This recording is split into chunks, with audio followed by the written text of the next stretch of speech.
안녕하세요. 책 한민국입니다. 오늘 소개할 책은 당신의 뇌에는 변화가 필요합니다. 지은이는 신경과학자 가비아 톨리키타입니다. 본문을 읽겠습니다. 우리 뇌는 하루아침에 만들어지지 않았다. 인간의 뇌가 현재의 상태에 이르기까지는 수백만 년의 시간이 걸렸다. 두뇌의 각 부분은 각기 다른 시점부터 진화를 시작했다.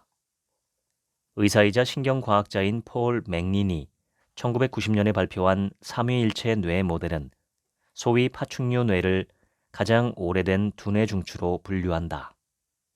파충류 뇌는 호흡, 소화, 심장 박동과 같은 필수 기능을 통제하는데 도마뱀과 같은 파충류의 뇌에서 비슷한 중추가 발견되기 때문에 이런 이름을 갖게 되었다. 포유류 뇌는 안전에 관한 부분을 책임진다. 포유류 뇌 덕분에 우리는 기술을 배우고 습관을 만들어 자동적인 루틴을 형성할 수 있다. 포유류 뇌는 걷고, 운전하고, 커피를 만들고, 욕을 하는 사람에게 반응하는 등 무의식적 행동의 대부분을 지배한다. 안전이 최우선 목표인 포유류 뇌는 끊임없이 잠재적 위험을 추적하며 우리가 기존 습관을 고수하도록 만든다. 그런 습관이 생존이라는 우수한 결과를 가져왔기 때문이다. 위협을 받으면 포유류 뇌는 불안, 두려움, 분노 등의 감정을 일으켜 위험으로부터 멀어지게 하거나 과거의 루틴으로 되돌아오게 한다. 포유류 뇌의 사명은 우리를 안전하게 지키고 에너지를 절약하는 것이다. 그런 이유로 포유류 뇌는 대단히 강력한 신경망을 만들고 유지하며 습관으로 이러한 행동을 자동화시킨다. 이것이 바로 우리가 무의식이라고 부르는 중요한 중추들이며 모든 다른 포유류도 비슷한 중추를 갖고 있다. 습관을 바꾸려면 다른 두뇌 영역을 사용해야 한다. 인간 뇌라 불리는 신피질, 그 중에서도 가장 앞부분인 전두피질을 사용해야 하는 것이다. 전두피질은 이를 완수할 수 있게 하는 광범위한 정신 능력, 즉 논리적 사고, 문제 조정, 데이터 분석, 추론, 새로운 정보의 학습, 합리적인 의사결정, 창의성 등에 관여한다. 합리적인 지성이라고 부르는 모든 것을 다룬다고 볼 수 있다. 특히 전두피질은 삶에서 어떤 변화를 원하는지 결정하고 이런 변화를 일으킬 수 있게 해준다. 운송수단의 비유에 쉽게 설명해보자. 파충류 뇌는 작은 오토바이다. 항상 전원이 들어와 있으며 아주 효율적으로 에너지를 사용한다. 뇌는 죽지 않는 한 항상 파충류 뇌를 위한 영양과 산소를 찾는다. 포유류 뇌는 경차다. 파충류 뇌보다는 연비가 무척 떨어지지만 우리가 깨어있는 대부분의 시간 동안 활동하며 자동적인 습관을 통제한다. 마지막으로 인간 뇌는 비행기와 비슷하다. 엄청난 양의 영양소와 산소를 이용하기 때문에 두 가지 조건이 충족될 때만 활동한다. 이들 기능을 필요로 하는 과제를 처리하고 있을 때와 다른 두뇌 중추에게 먹이를 주고도 연료가 충분히 남았을 때다. 하루가 끝나고 피곤할 때, 더구나 스트레스를 받았을 때는 인간 뇌, 특히 전두피질과 같이 가장 복잡한 부분이 적절하게 기능할 만한 충분한 에너지가 없다. 바로 이런 이유로 인간은 좀 더 에너지 효율이 높은 포유류 뇌의 지배를 받는 옛 습관으로 쉽게 돌아가고 만다. 따라서 새로운 습관을 만들고 싶다면 하루가 끝날 때까지 기다려서는 안 된다. 우리의 의지력은 그 시점에서 거의 바닥이기 때문이다. 그러므로 새로운 습관 형성의 첫 번째 규칙은 새로운 일은 아침이나 휴식 직후에 하라가 되어야 한다. 습관을 바꾸려면 하나의 습관을 선택해서 이 습관이 충족시키는 욕구들을 솔직하게 직시해서 나열하고 이들 욕구를 충족시킬 수 있는 다른 방법을 찾아야 한다. 습관은 그만두는 것이 아니라 대체하는 것이다. 즐거움을 주는 일에 끌리고 고통을 일으키는 일은 어떻게든 피하려 하는 것이 인간의 자연스러운 반응이다. 여기서 우리가 탓해야 할 두뇌의 부분은 포유류 뇌 깊숙이 자리하고 있는 보상과 고통 중추다. 이 보상 중추는 도파민이라는 신경 전달 물질을 분비한다.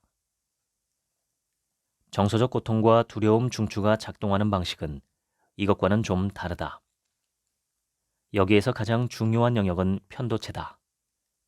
포유류 뇌의 일부이자 원시적이며 장기적인 영향보다는 즉각적인 결과만을 보는 편도체는 과거에 당신에게 피해를 입혔을 수도 있는 모든 일을 추적한다. 오후에 차와 함께 맛있는 케이크를 먹는다면 케이크는 도파민을 치솟게 해서 다시 케이크를 먹고 싶은 쾌감과 욕구를 유발할 것이다. 몇 시간 후 몸이 무거워지는 것을 느끼고 지금 하는 일에 집중하기가 어렵다는 것을 깨달아도 포유류 뇌 중추는 그것을 당신이 아까 먹었던 커피와 당분이 많은 간식과 연결시키지 않는다. 이런 일상의 습관은 장기적으로 체중 증가, 생산성 저하, 합병증으로 발가락을 잃을 섬뜩한 가능성을 지닌 제2형 당뇨, 두뇌와 신체의 염증까지 유발할 수 있다. 건강을 위협하는 매우 기분 나쁜 결과다. 결코 바람직해 보이지 않는다. 그러나 당신의 포유류 뇌는 이런 것을 생각하려 하지 않는다. 그 때문에 강력한 이성의 전두피질을 꼭 사용해야 하는 것이다. 그렇다면 어떻게 해야 전두피질을 사용해서 습관을 바꿀 수 있을까? 첫째, 그 습관을 바꿀 때의 많은 이점을 목록으로 만들어야 한다.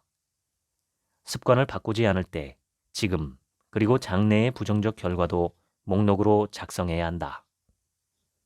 습관을 바꾸고 싶다면 포유류 뇌의 쾌감 및 고통 중추를 재교육시켜야 한다. 습관이 장기적으로 어떤 의미인지, 그 습관이 우리를 원하는 곳에 데려다 주는지 아니면 그 길에 방해가 되는지를 교육시키는 것이다. 당신의 포유류 뇌가 이런 연관성을 잇고 즉각적인 만족을 추구하리라는 것을 유념해야 한다. 이 목록을 잘 보이는 곳에 두고 포유류 뇌에게 장기적인 결과를 계속해서 상기시켜야 한다. 즉각적인 보상을 얻기 어렵게 만드는 방법들을 고려해보라. 아마존 프라임을 취소하고 스마트폰을 책상 서랍이나 다른 방에 놔두고 신용카드를 해지하고 적금 통장으로 돈이 자동이체되도록 해두고 집에 있는 모든 군것질거리를 치워버리는 것이다. 유난히 충동적인 행동을 하는 경향이 있다면 5년 후, 10년 후의 삶이 어떤 모습이길 바라는지 가능한 명확하게 만들어야 한다. 어떤 일을 하고 싶은가? 어떤 모습이고 싶은가? 어떤 기분을 느끼고 싶은가? 월급은 얼마나 되었으면 좋겠나? 돈이 얼마나 있었으면 하는가? 어떤 종류의 인간관계를 맺고 어떤 가정을 꾸리고 싶은가? 어떤 경험을 하고 어떤 사람들과 그 경험을 공유하고 싶은가? 당신이 만들고 싶은 미래를 생생하게 상상할수록 보상 중추가 더 많이 자극되고 방해가 되는 습관에 저항하게 된다. 성공적으로 습관을 바꾸고 싶다면 포유류 뇌가 안정감을 느끼도록 해주어야 한다.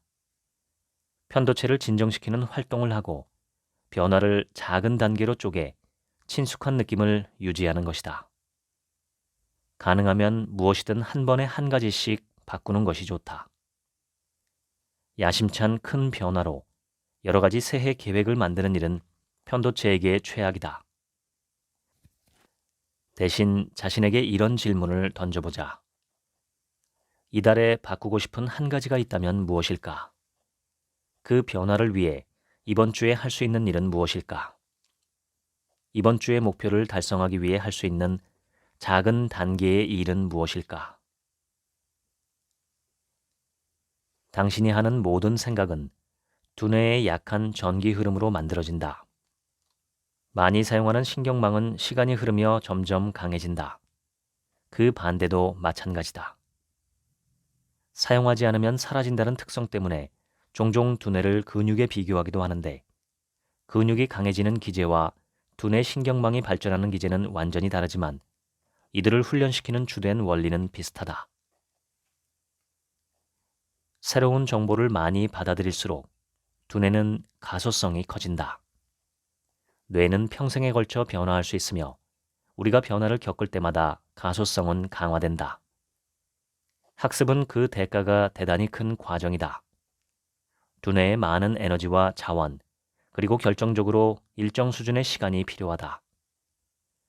그런 이유로 우리는 정말 필요할 때만 새로운 신경망을 개발하곤 한다.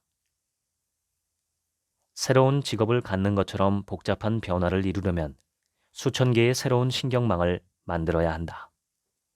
새로운 활동을 시작할 때는 최소한 한두 달 동안 지속하면서 그 행동이 자동화될 수 있도록 준비를 갖춰야 한다. 예를 들어, 대부분의 사람은 건강한 식사를 한다는 것의 의미를 잘 알고 있다.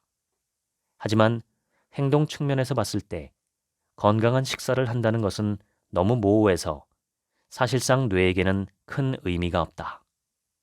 대신 일주일에 3번은 시리얼에 초콜릿 대신 블루베리와 바나나를 넣어 먹는다는 두뇌가 실행할 수 있는 구체적인 행동이 된다. 이처럼 실천 가능한 행동을 한 번에 하나씩 선택해야 한다. 시간을 1만 년 전으로 되돌려 이 모든 것이 시작된 아프리카 사바나로 가보자. 환경은 열악했다. 냉장고도, TV도, 스마트폰도, 배달 음식도 없었다.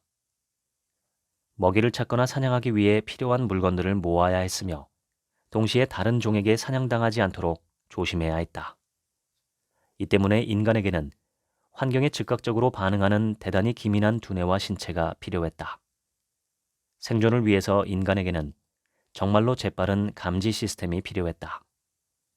이렇게 해서 포유류 뇌 혹은 변연계는 대단히 유용하게 발전했다. 거의 즉각적으로 위협을 감지하고 자동으로 생존을 위한 반응을 하는 방향으로 말이다. 이렇게 포유류 뇌 중추에서 만들어진 인간의 감정은 환경에 대한 빠른 판단을 가능케 해서 생존 확률을 높여주었다. 우리가 사는 환경은 진화했지만 이러한 뇌의 감정 중추는 1만 년 전에서 바뀌지 않았다.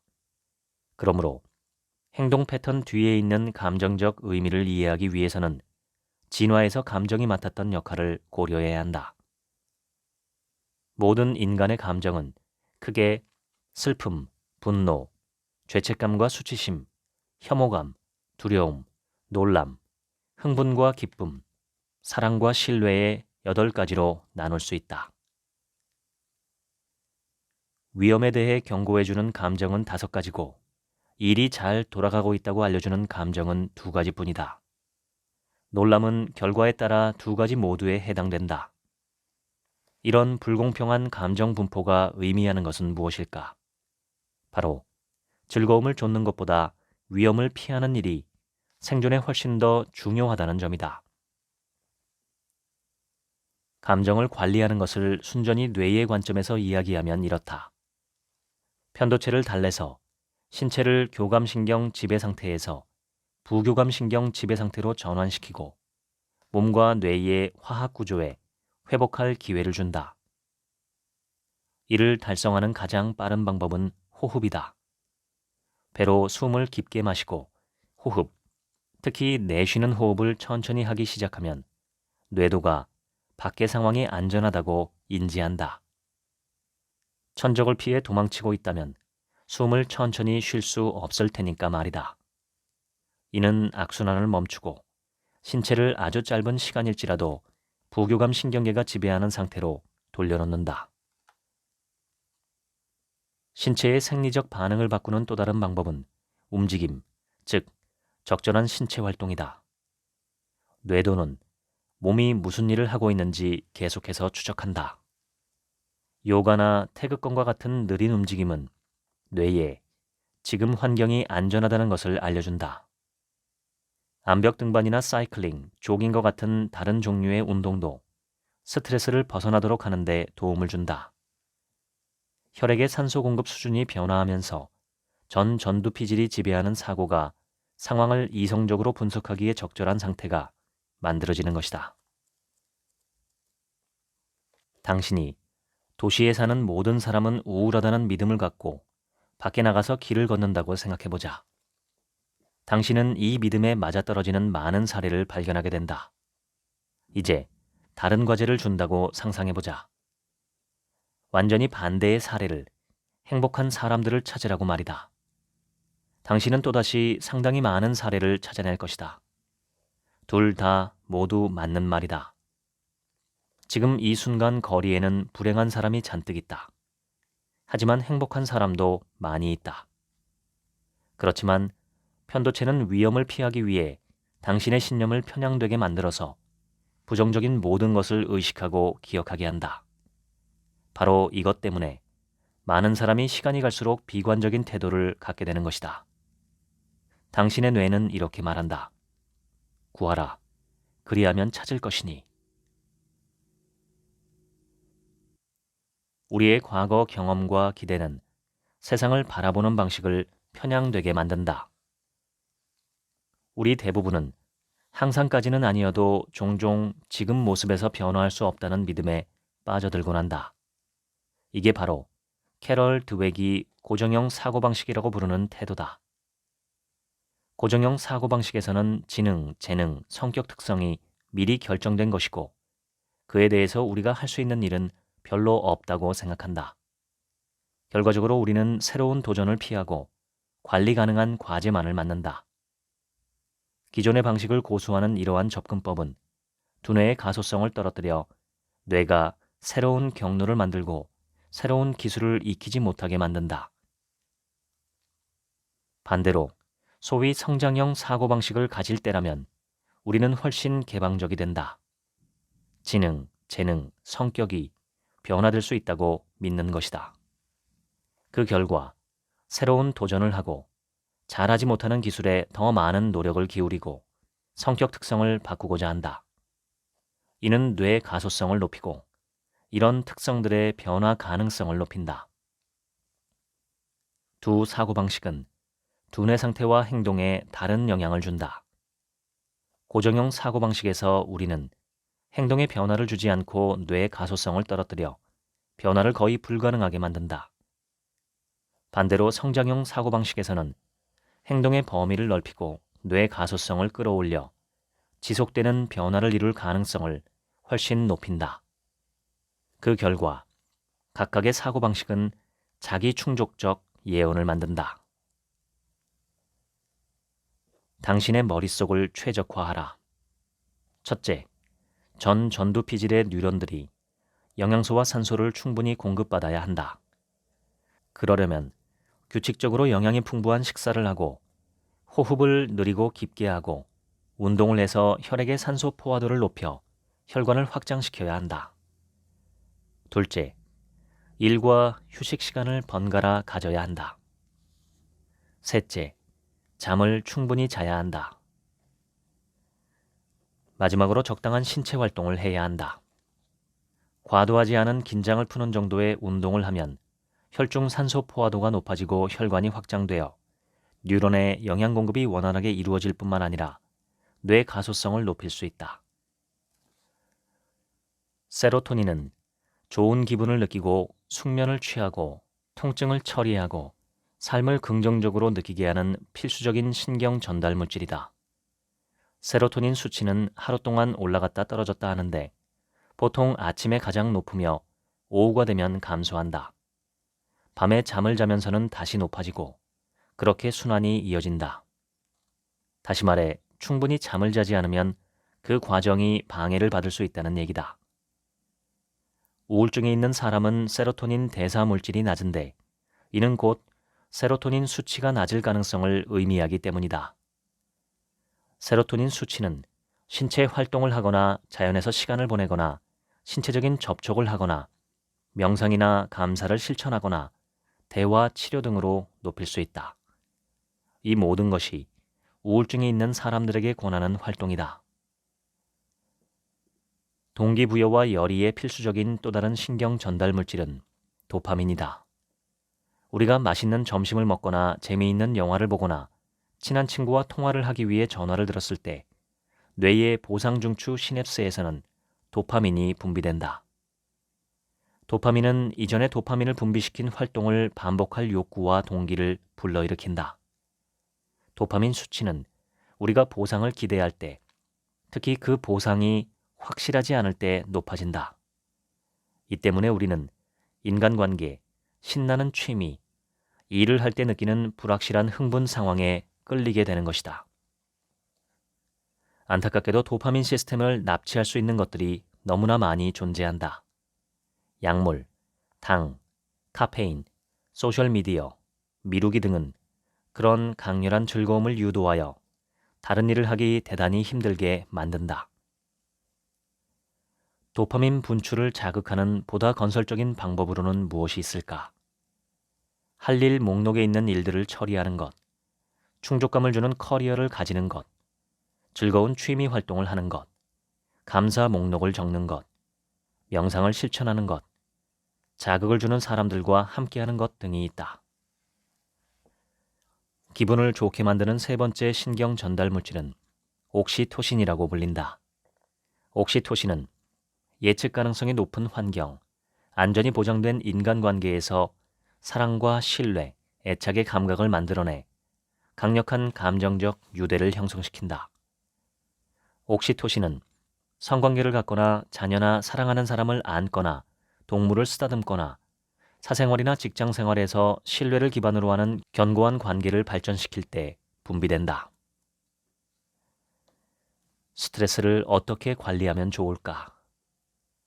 설치류를 대상으로 한 실험들은 주변 환경에 재미있는 도전이 충분한가 아닌가에 따라 우리 뇌 화학물질과 스트레스 수준이 극적으로 변한다는 것을 보여준다. 세계적인 생명과학 연구소인 소크 연구소의 프레드 게이지 박사가 진행한 연구에서 연구팀은 설치류를 2개의 큰 박스에 나누어 넣었다. 하나는 물과 음식만이 들어있는 박스였고 다른 하나는 터널, 공, 바퀴 등 뛰고 가지고 놀 수 있는 것들이 많은 박스였다.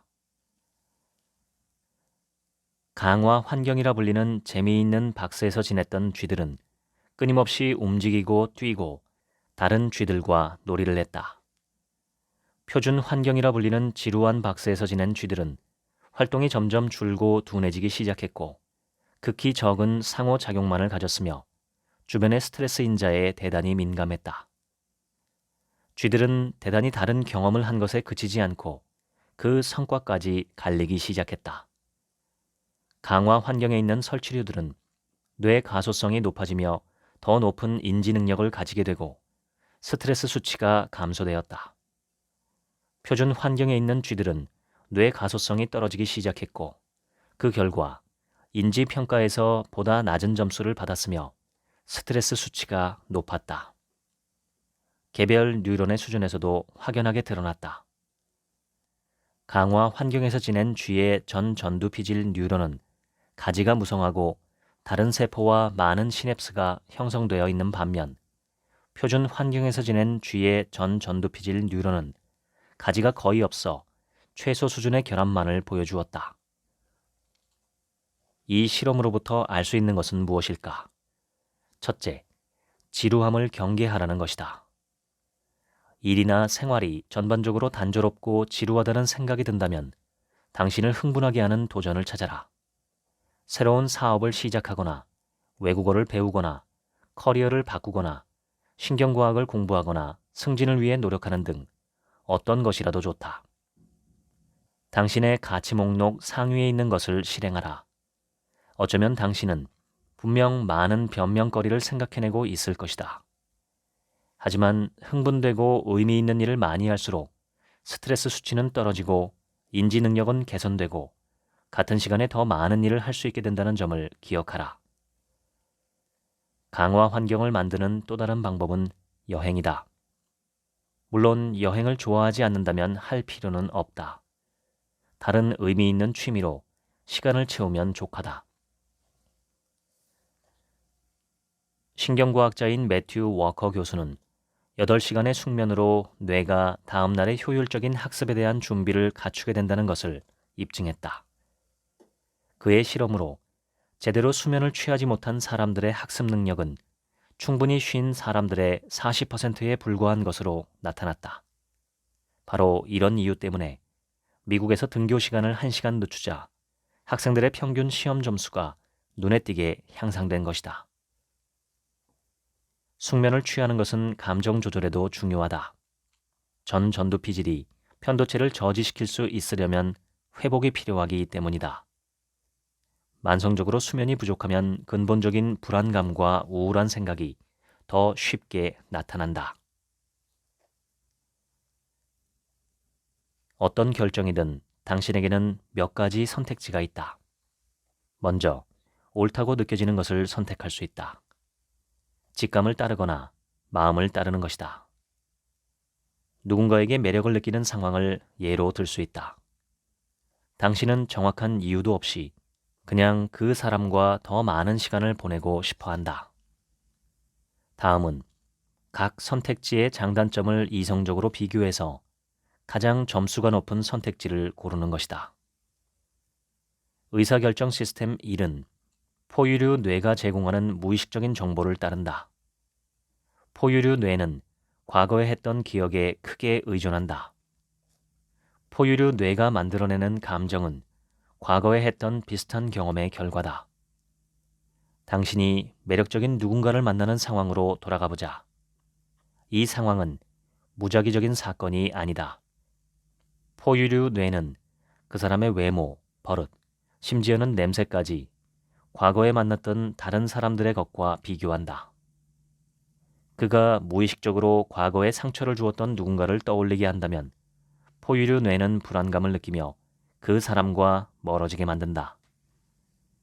반대로 무의식적으로 과거에 당신에게 정말 중요했던 사람을 떠올리게 한다면 포유류 뇌는 보상 중추에서 도파민 분비를 자극한다. 그래서 당신은 그 친숙함을 인식하지 못한 상태에서도 그에게 끌리게 되는 것이다. 말하자면 시스템 1은 과거의 경험에 영향을 받는 편파적이고 주관적인 결정 시스템이다. 이처럼 우리 두뇌의 시스템 1은 의사결정 과정에서 지름길을 알려주어 빠르게 판단할 수 있도록 도와주지만 과거의 경험에 따라 편향되기가 쉽다. 시스템 2는 이성적인 사고에 따라 의사결정 과정에서 식견을 가질 수 있게 해준다. 하지만 모든 관련 변수들을 고려하고 장단점을 가늠해 보기 때문에 속도가 다소 느리다는 단점이 있다. 신경과학자 안토니오 다마지오는 대단히 흥미로운 환자 한 명을 만났다. 잘 나가는 변호사 한 명이 간단한 뇌 수술을 받은 후 매우 사소한 문제도 결정하지 못하는 상태에 처하게 된 것이다. 환자의 아내는 그가 식당에서 메뉴를 고르지 못할 뿐만 아니라 영화관에 몇 시에 갈지도 결정하지 못하고 쩔쩔매자 그를 다마지오에게로 데리고 왔다. 다마지오는 그 남자를 철저히 검사했지만 어떠한 장애도 발견할 수 없었다. 그는 모든 시험에서 매우 높은 점수를 받았다. 곧 다른 환자가 오기로 되어 있었던 다마지오는 그에게 진단을 계속해보자며 다음 주에 두 번째 약속을 잡자고 제안했다. 그때 다마지오는 이상한 점을 발견했다. 환자는 다른 날짜와 시간을 살피고 교통 상황, 다른 일정, 피로도 등 갖가지 사안들을 고려했지만 결국 그 어떤 옵션으로도 자신의 의사를 결정하지 못했던 것이다. 뇌 스캔을 하고 나서야 다마지오는 이전의 뇌 수술에서의 실수로 이 환자의 편도체와 전두피질 사이의 연결이 끊어지면서 이 두 부위 사이에 의사소통이 불가능해졌다는 것을 발견했다. 좋은 성과를 위해서는 이성중추와 감정중추 사이에 적절한 통합이 필요한데 안타깝게도 이런 환자들에게서는 그런 통합이 이루어지고 있지 않았다. 이 사례로 알 수 있는 것은 삶에서 중요한 선택을 할 때는 포유류 뇌 중추가 제공하는 의사결정 시스템 1이 전두피질이 제공하는 의사결정 시스템 2와 통합되어야 한다는 사실이다. 의사결정은 대단히 사적인 과정이다. 우리는 종종 아끼는 사람들에게 충고를 하려 든다. 하지만 그들을 정말 행복하게 만드는 것이 무엇인지는 알지 못한다. 사실을 말하자면 우리 자신을 행복하게 만드는 것이 무엇인지도 논리적으로 인식하지 못한다. 감정은 무의식 중추에서 생성되기 때문이다. 따라서 의사결정을 계속 해나가고 그 과정에서 실수도 저지르면서 무엇이 자신에게 맞고 맞지 않는지를 스스로 확인해야 한다. 자신이 무엇을 선호하고 원하는지 등 자신에 대해 배우면서 당신은 더 나은 선택을 하게 된다. 거기에는 지름길이 존재하지 않는다. 때론 실수나 우유부단함, 익숙한 과거 패턴을 반복하는 스스로에게 좀 더 너그러워질 필요가 있다. 이 모든 것이 정상적인 두뇌 기능의 일부이기 때문이다. 당신은 현재 혈액 공급 및 장 건강 상태, 혈류 내의 기존 영양소, 뇌 안의 신경 전달 물질 균형, 기존의 뇌 신경망 등 지금 이 순간에 주어진 환경 조건에서 움직일 수밖에 없다. 두뇌 안의 이런 모든 물리적인 요소가 우리의 정신적, 정서적 상태와 이성적 사고를 결정짓는 데 중요하다. 그래서 건전한 의사결정을 하고 싶다면 뇌를 잘 돌봐야 한다. 왜 해로운 사람에게 끌리는 건가요? 인간관계에 대한 코칭 수업이나 세미나를 하다 보면 이런 질문을 정말 많이 받는다. 이성적으로라면 부정적이라고 이름 붙인 모든 특성은 피해야 하는 것이 맞다. 하지만 포유류 뇌 중추는 친숙함에 끌린다. 그것이 안정감을 주기 때문이다. 어른으로 성장하면 우리의 가치관을 지지하고 어린 시절 가졌던 부정적 경험을 없애줄 사람을 선택할 것이라고 생각하지만 그렇지 않다. 양육자와 비슷한 특성을 가진 사람을 만나면 포유류 뇌는 나방이 빛에 끌리듯 그 사람에게 끌린다. 이유는 알지 못하지만 그 사람에게 빠져버린다. 그리고 이렇게 말한다. 오랫동안 알아온 사람 같아. 공통점이 너무나 많아. 믿을 수가 없을 정도야. 사실 이 시점에서 포유류 뇌는 아빠 혹은 엄마, 우리 다시 만났군요. 라고 말하고 있다. 하빌 핸드릭스에 따르면 당신은 포유류 뇌가 부모나 기타 양육자의 특성을 섞어서 구축한 이미지와 일치하는 사람을 만난다. 불행히도 이 단계는 오래 지속되도록 설계되어 있지가 않다. 뇌의 보상 중추가 둔감해지면서 분비되는 도파민의 양이 줄어들고 상대에게 덜 열중하게 된다. 전두피질이 끼어들어 상대에 대한 보다 객관적인 시각을 제시한다. 하빌 핸드릭스는 이를 가리켜 이렇게 말한다. 권력 투쟁의 단계에 온 것을 환영한다. 애인 혹은 배우자가 항상 힘이 되어주고 절대 비판적인 입장에 서지 않기를 기대하는 것은 현실적이지 않다.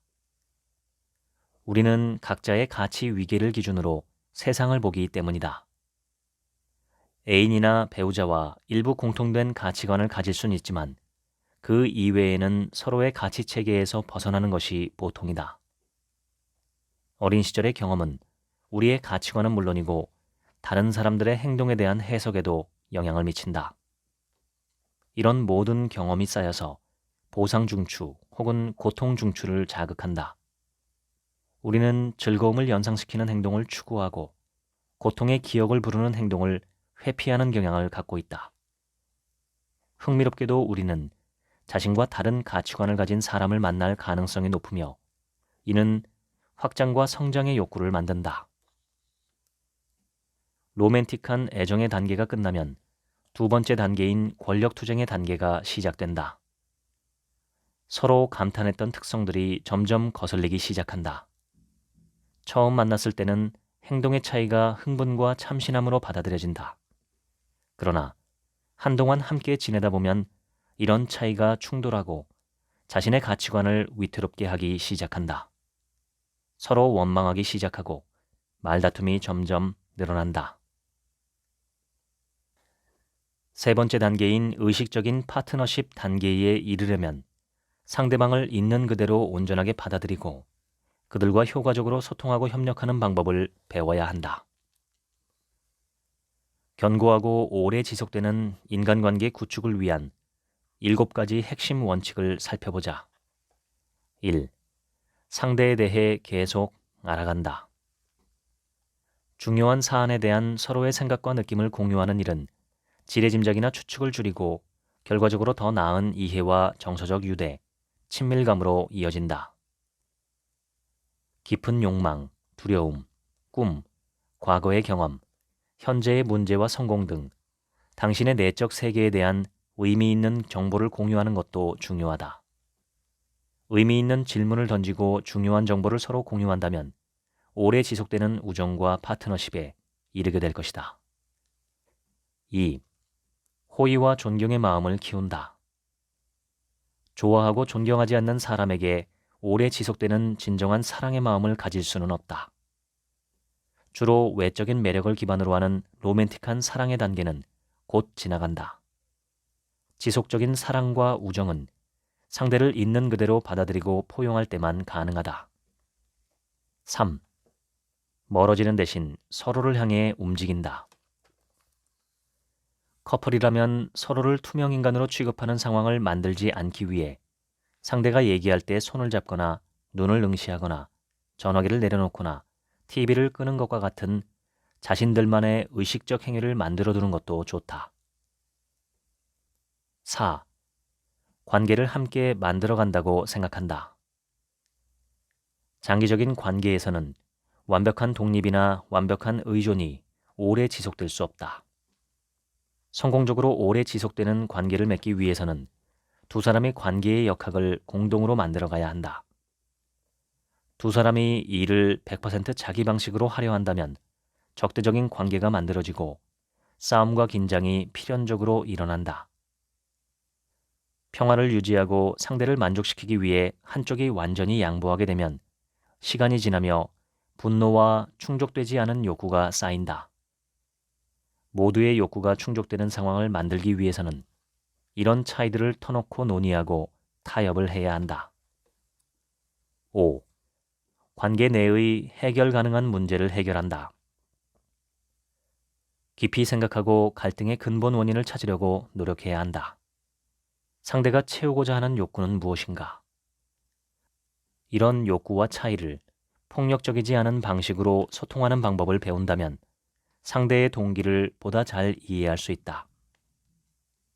6. 해결 불가능한 문제들에 대해서는 관점을 바꾼다. 이런 문제들은 사람들 사이의 근본적 차이에서 비롯된다. 두 사람이 이런 차이를 받아들이고 함께 살아가는 법을 배우면 오래 지속되는 행복한 관계에 이를 수 있다.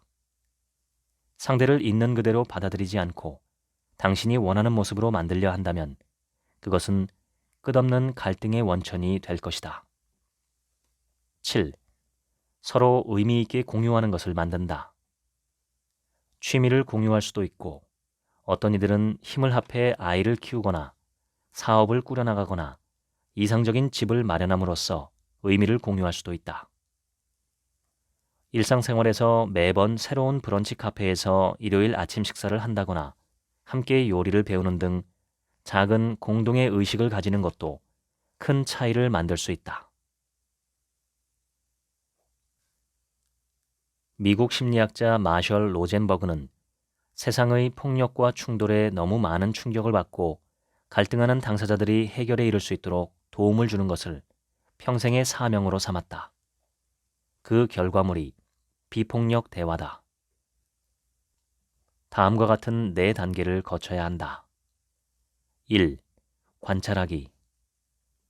이 단계에서는 평가나 판단에서 벗어나 객관적인 사실을 확인하는 것이 중요하다.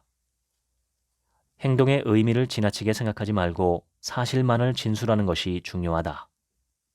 2. 느낌 공유하기. 상황이 어떤 느낌을 주었는지 공유한다. 이때는 무엇보다 감정적인 요소를 공유하는 것이 중요하다. 3. 욕구 확인하기. 어떤 욕구가 채워지지 않아 이런 감정들이 일어났는지 확인해야 한다. 4. 요청하기. 마지막 단계는 욕구를 충족시키는 데 도움이 될 수 있는 쉽고 명확한 요청을 하는 것이다. 우리 뇌는 새로운 네트워크를 만들고 강화하는 데 필요로 하는 것과 어울리는 행동을 할 때만 자발적이고 지속적으로 변화할 수 있다. 새로운 네트워크를 만들기 위해서는 충분한 에너지, 재충전, 수면, 뇌 화학물질의 건강한 균형, 낮은 스트레스, 가장 중요하게는 감정적 안정이 필요하다. 또한 이들 네트워크를 강화하기 위해서는 새로운 행동 혹은 패턴을 규칙적으로 반복해야 한다. 더구나 바람직하지 않은 행동을 대체하고자 한다면 그 행동들이 어떤 욕구를 충족시키고 있는지 파악하고 이런 욕구를 채울 더 나은 방법을 찾아야 한다. 삶에서 발생하는 대부분의 문제는 우리가 현실을 받아들이지 않고 진정한 모습이 아닌 바라는 모습에 따라 계획을 세우기 때문에 생긴다.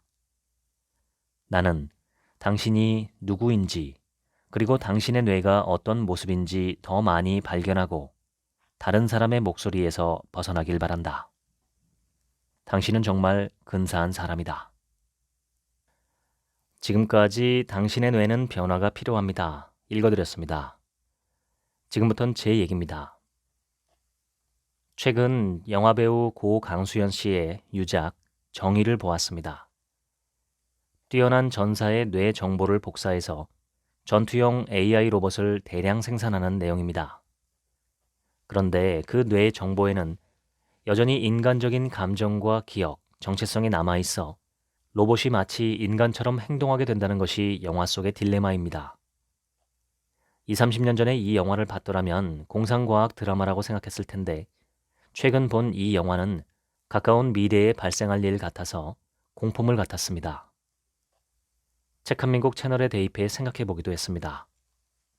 시간이 지나 제가 세상을 떠났는데 제 목소리와 억양 그리고 하루치 생각을 학습한 AI가 나와서 계속 채널에 영상을 올리고 하루치 생각도 발표한다면 어떨까요?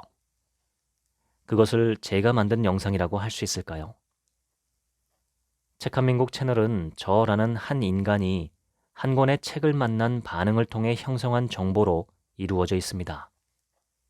그러므로 제 목소리나 억양, 기존 하루치 생각을 학습한 AI가 만들어낸 의견 등은 저를 흉내내는 기계의 산물이라고 볼 수 있습니다. 비유하자면 우리의 몸과 마음의 정보를 저장하고 재생해서 유사한 반응을 만들어내는 엄청나게 정교한 기계의 거울인 셈이죠. 문제는 이 거울이 너무나 정교하기 때문에 실물과 구분하기 어려운 날이 곧 다가온다는 점입니다. 이미 왔다고도 볼 수 있습니다. AI가 작곡한 음악과 인간이 작곡한 음악이 겨루면 AI가 더 인간적이고 아름다운 음악을 만들어내는 것으로 블라인드 테스트 결과가 나옵니다. 최근 인공지능 챗 GPT 뉴스가 뜨거운데 이는 시작에 불과한데도 벌써 인간과 유사한 성과를 내고 있습니다. 인간과 기계 사이에서 청출어람이 실현되는 날, 어떤 일이 벌어지게 될까요? 한 가지는 분명합니다. 지금으로선 상상할 수 없는 변화가 일어날 겁니다. 아직까지는 인간의 두뇌를 대체할 물건이 없었는데 대체제가 나온다면 우리는 우리의 두뇌를 갖고 뭘 해야 할까요? 상황이 좋은 쪽이면 극단적으로 좋을 것이고 나쁜 쪽이라도 극단적으로 나쁜 결과가 발생할 것으로 예상할 뿐입니다. 아마도 이 방송을 들으시는 분이 살아계실 때 그런 일이 일어날 것으로 저는 추측합니다. 저는 그런 날에 대비해서 컴퓨터를 고성능 사양으로 최적화하듯 우리의 뇌를 최적화할 필요가 있다고 생각합니다. 뇌를 강력하게 만들어야 합니다. 방법은 이미 많이 알려져 있죠. 건강한 식습관, 지속적인 운동, 충분한 잠과 휴식, 이 세 가지가 대표적인 방법입니다. 언젠가 뉴스에서 우리나라 40대 이상 남성의 50% 이상이 알코올 의존증에 해당한다는 충격적인 내용을 읽었습니다. 오랜 세월 알코올 의존증 환자들을 치료해온 명상 선생님 말씀으로는 알코올 의존증은 치료가 거의 불가능할 정도로 무척 어렵다고 합니다. 알코올로 인해 뇌세포가 많이 망가지면 인지 능력 자체가 약화되어서 자신이 알코올 의존증이라는 사실도 수용하지 못하며 의존증을 벗어나기 위한 방법을 설명해도 이해조차 잘 못한다는 것이었습니다. 예외적으로 음주를 즐겨도 건강하게 장수하는 경우가 있긴 하지만 대체로 60이 넘어가면 몸과 정신에 커다란 타격을 입는 것이 대다수 알코올 의존증 환자의 결과라고 합니다. 뇌를 건강하게 보존하는 것은 우리의 삶을 건강하게 보존하는 것과 같습니다. 온갖 중독과 나쁜 습관을 하나씩 끊어버리고 뇌에 좋은 습관을 형성하는 시도를 해보시기를 응원합니다. 작은 것부터 하나씩, 한 번에 일주일씩만 해나가면 변화는 불가능하지 않습니다.